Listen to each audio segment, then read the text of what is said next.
এই লইট্টা ফ্রাইটা খেতে এত পরিমাণ মজা। আমার মেয়ে তো মাছ খেতে একদমই পছন্দ করে না, তাই প্রায় সময়ে আমি বাসায় লইট্টা ফ্রাই বানিয়ে দেই। এটা খাওয়ার পর তো আমার মেয়ে একদমই বুঝতে পারে না ও ফিশ ফ্রাই খাচ্ছে নাকি চিকেন ফ্রাই খাচ্ছে। ঘরে থাকা মশলা দিয়ে আমি এই মুচমুচে লইট্টা ফ্রাইটা করে থাকি, তো যে কেউ এই লইট্টা ফ্রাইটা বানিয়ে নিতে পারবেন। প্রথমেই মাছগুলোকে আঁশ ছাড়িয়ে খুব ভালোভাবে ধুয়ে ছোট ছোট করে কেটে নিয়েছি। এরপর এর মধ্যে স্বাদ মতো লবণ, হাফ চা চামচ করে হলুদের গুঁড়া, মরিচের গুঁড়া আর ধনিয়া গুঁড়া দিয়েছি। মাছের আষ্টে গন্ধটা যেন না আসে সেজন্য এখানে আমি এক ফালি লেবু ইউজ করেছি। এরপর সবকিছু একসাথে খুব ভালোভাবে মেখে নিয়ে এখানে আদা রসুনের পেস্ট হাফ চা চামচ দিয়ে আবারও ভালোভাবে মেখে নিয়েছি। আর মাছটাকে ম্যারিনেট করতে রেখে দিয়েছি 20 মিনিটের মতো। মাছগুলো ফ্রাই করার জন্য এখন আমি একটা ব্যাটার তৈরি করে নেব। হাফ কাপ পরিমাণে বেসন নিয়েছি আর 2 টেবিল চামচ কর্নফ্লাওয়ার নিয়েছি। হাফ চা চামচ করে হলুদের গুঁড়া, মরিচের গুঁড়া আর লবণ দিয়েছি। এরপর সামান্য একটু পানি দিয়ে আস্তে আস্তে করে মিশিয়ে নিচ্ছি।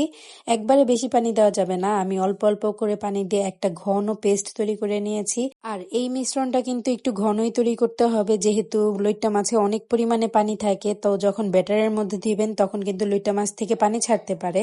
তো একটা একটা করে আমি সবগুলো মাছ এই বেসনের গোলার মধ্যে ডুবিয়ে নিয়েছি। এখন এই মাছগুলো আমি বেসনের গোলার সাথে খুব ভালোভাবে মিশিয়ে নিয়েছি। আমি একটা চুলায় আগে থেকেই তেল গরম করতে দিয়েছিলাম, আর তেলটা একটু বেশি পরিমাণেই নিতে হবে। এরপর একটা একটা করে লইট্টা মাছগুলো আমি কড়াইয়ের মধ্যে দিয়ে দিচ্ছি। মাছগুলো দেওয়ার সময় খেয়াল রাখতে হবে একটার গায়ে যেন অন্যটা লেগে না যায়, তা না হলে কিন্তু ভেঙে যাবে। আর মাছগুলো খুব ভালোভাবে ফ্রাই না হওয়া পর্যন্ত কিন্তু উল্টানো যাবে না, মাছগুলো যদি ভেঙে যায় তখন কিন্তু অনেক পরিমাণে পানি ছিটে আসবে। তো দুই পাশ আমি মোটামুটি 8 থেকে 10 মিনিটের মতো মিডিয়াম হিটে ফ্রাই করে নিয়েছি। আমি 2-3টা লইট্টা মাছ অনেকটা পাতলা করে কেটেছিলাম আর ভিতরের কাঁটাটা ফেলে দিয়েছিলাম যাতে একটু বড় হয়। তো ওইগুলো আমি বেসনের গোলার মধ্যে ডুবিয়ে তেলের মধ্যে একটা একটা করে ছেড়ে দিচ্ছি। এগুলোকেও আমি 8 থেকে 10 মিনিটের মতো ফ্রাই করেছি মিডিয়াম হিটে। এখন এগুলোকেও আমি তুলে নিয়েছি। এই লইট্টা ফ্রাইটা কিন্তু কক্সবাজারের খুব ফেমাস একটা খাবার। যারা কখনো লইট্টা ফ্রাই খাননি তারা একবার হলেও বাসায় ট্রাই করে দেখবেন, ইনশাল্লাহ আপনাদের ভালো লাগবে।